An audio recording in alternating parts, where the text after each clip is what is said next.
Welcome to today's Daily Telegraph NRL Podcast. I'm Michael Carianis, and with me is Brent Reid, this one, and David Riccio is this one. Well, the listeners wouldn't have seen that. Just a little show and go. He just pointed at me and called me Brent Reid. You fell for the dummy. I'll tell you what else the listeners can't see.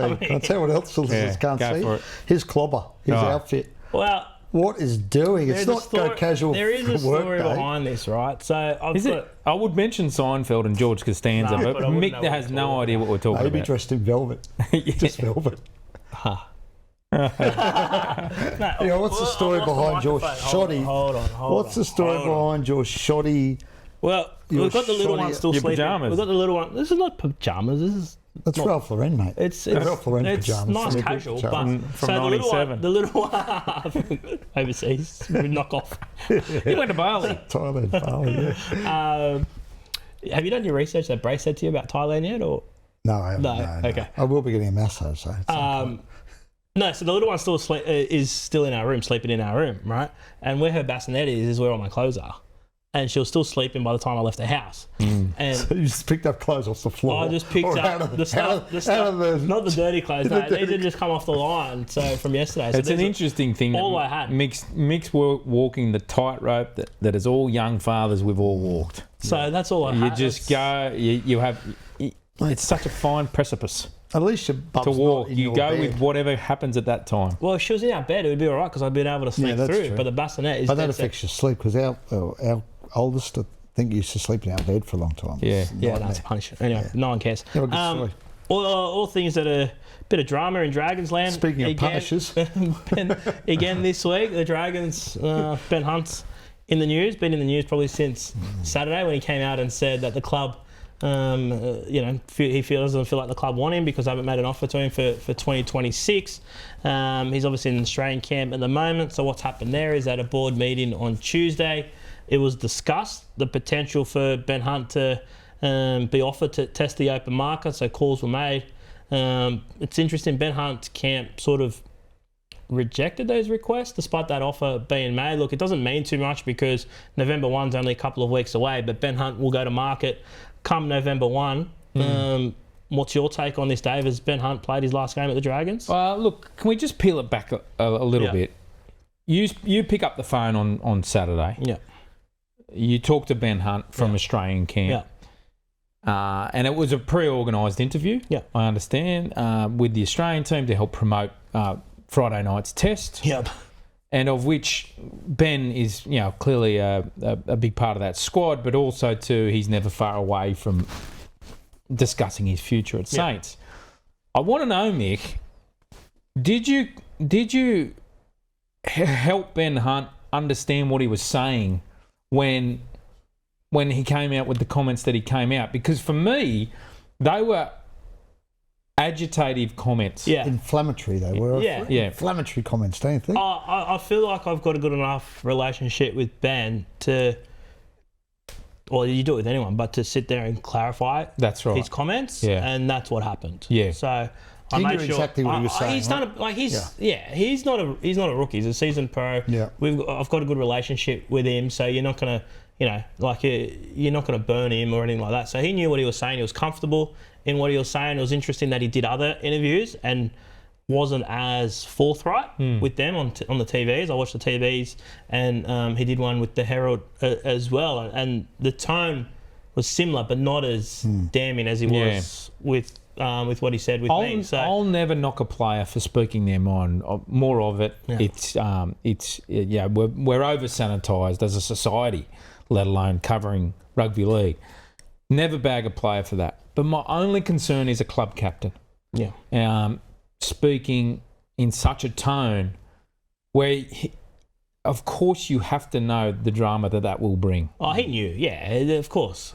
I think he was feel to the fact that elements of his meeting, his end of season review, was leaked, and things that weren't said in the review came out as if they were said in the review. Sure. So he's definitely frustrated around that, and I can understand that. Yeah. But Is he not more frustrated just that the club won't give him a deal for next year after indicating they would? for 26. 26, Yeah. right? So obviously, to me, it appears almost untenable. It's a bit like the Gutho situation, right?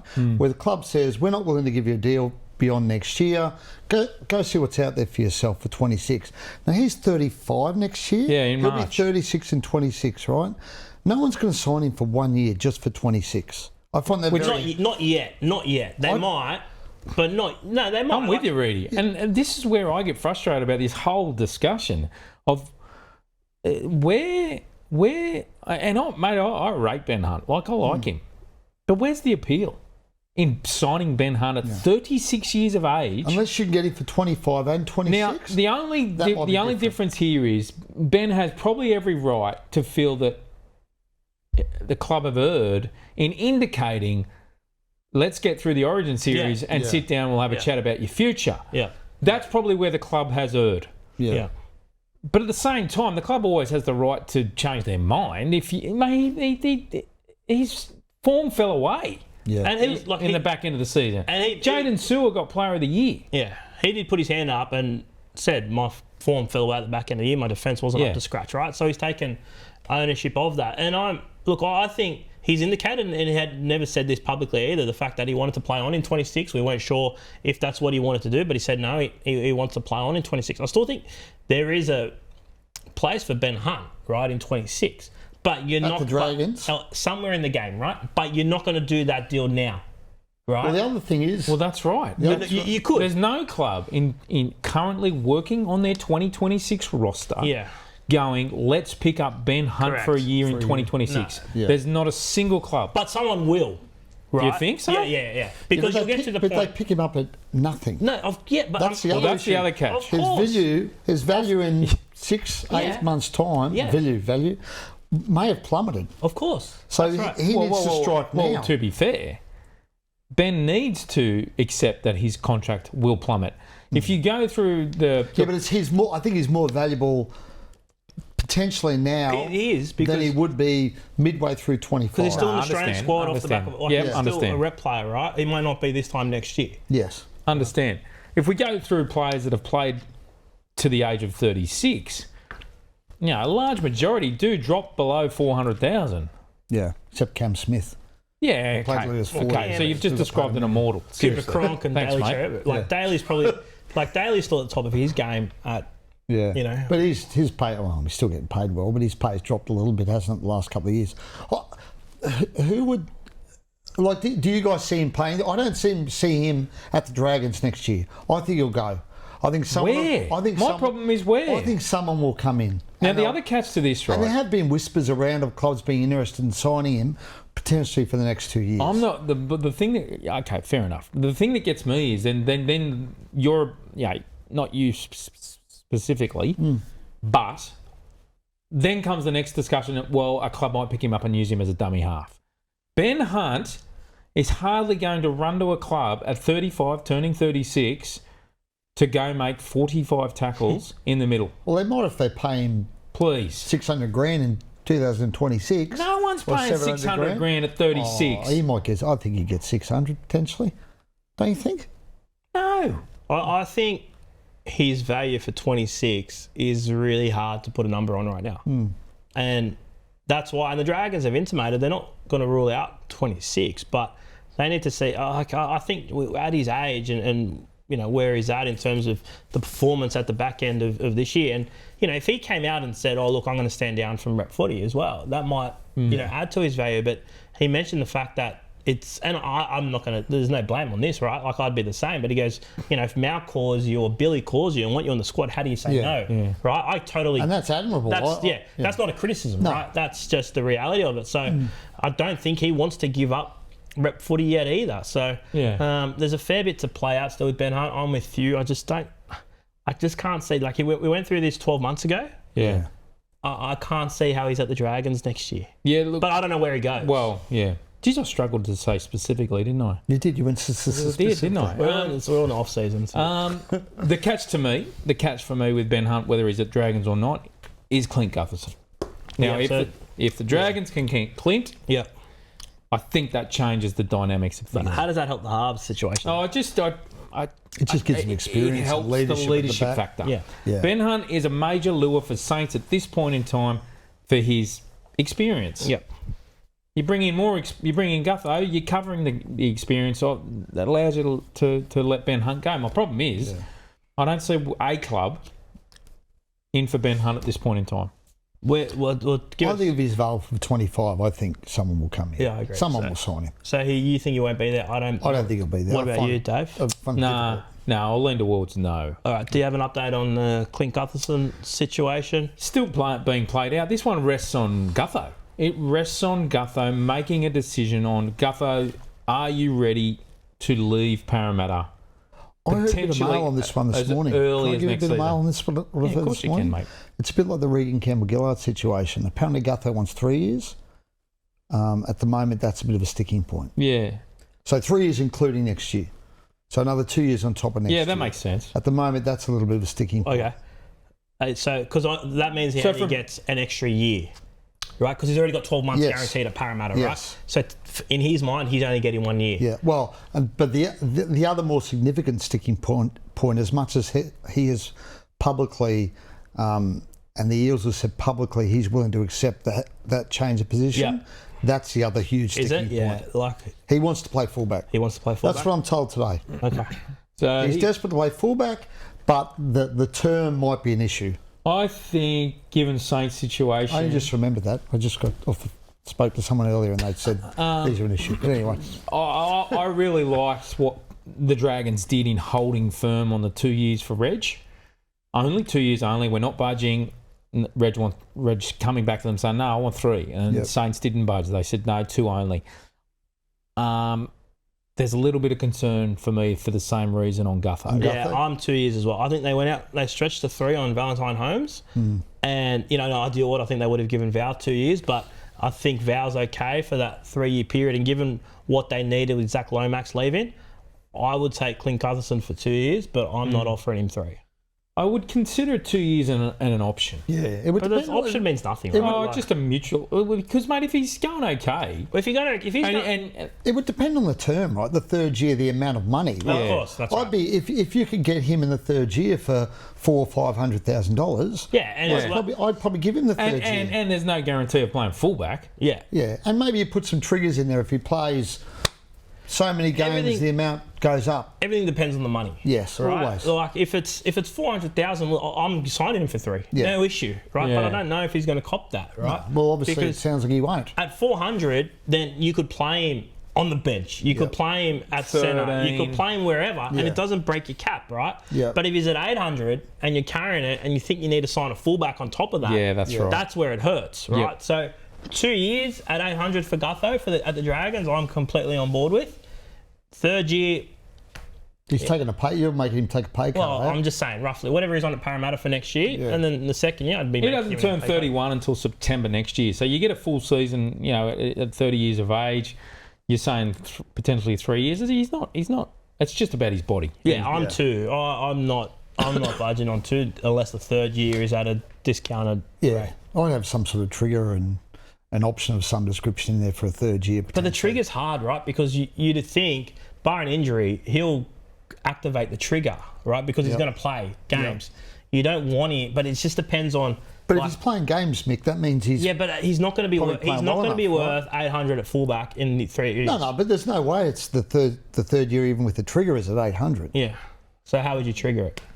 I don't know. I'm not an expert in contracts, NRL contracts, but maybe have one of those mutual options in there where the club can take it up at this amount, he can take it up which at is this what they had with Jack Bird, right? Yeah, at a certain point you in could time. say. So maybe the club, if he's playing good enough, the club's got a trigger, they can take it up at 600. Yeah. If he's the option, or the alternative option is he takes up at 400. Yeah. Right? That's the way. There's ways to get around it. And that's probably that would be a fair way of doing it because. Maybe I should become a head of football or something. What do you think?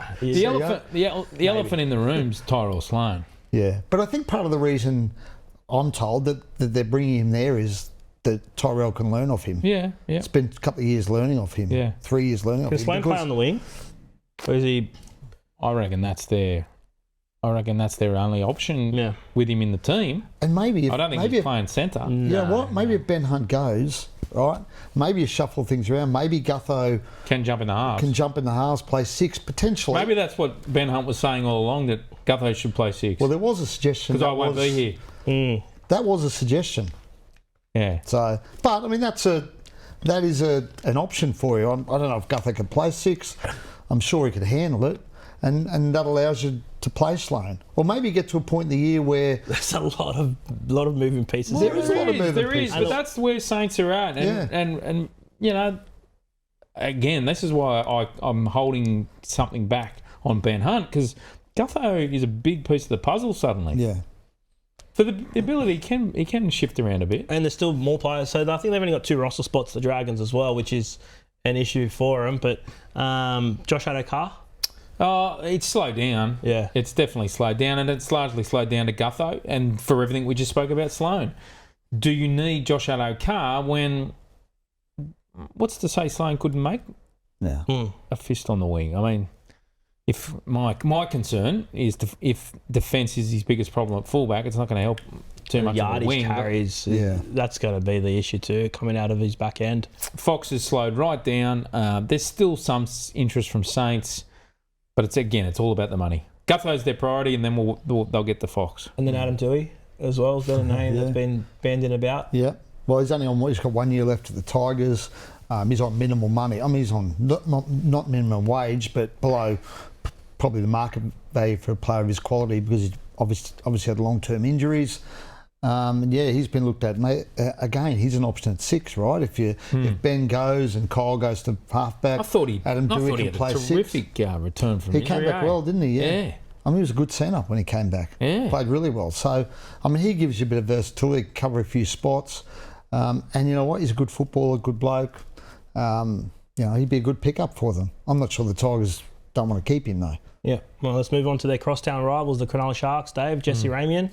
Yep. Some troubling news for him and his family. Yeah, it's pretty frightening. So both Jesse and Shell, Jesse Ramien's fiancée, were in Bali for Britt Nakora's wedding when Shell fell into unexpected labour and needed to undergo an emergency C-section in a Bali hospital.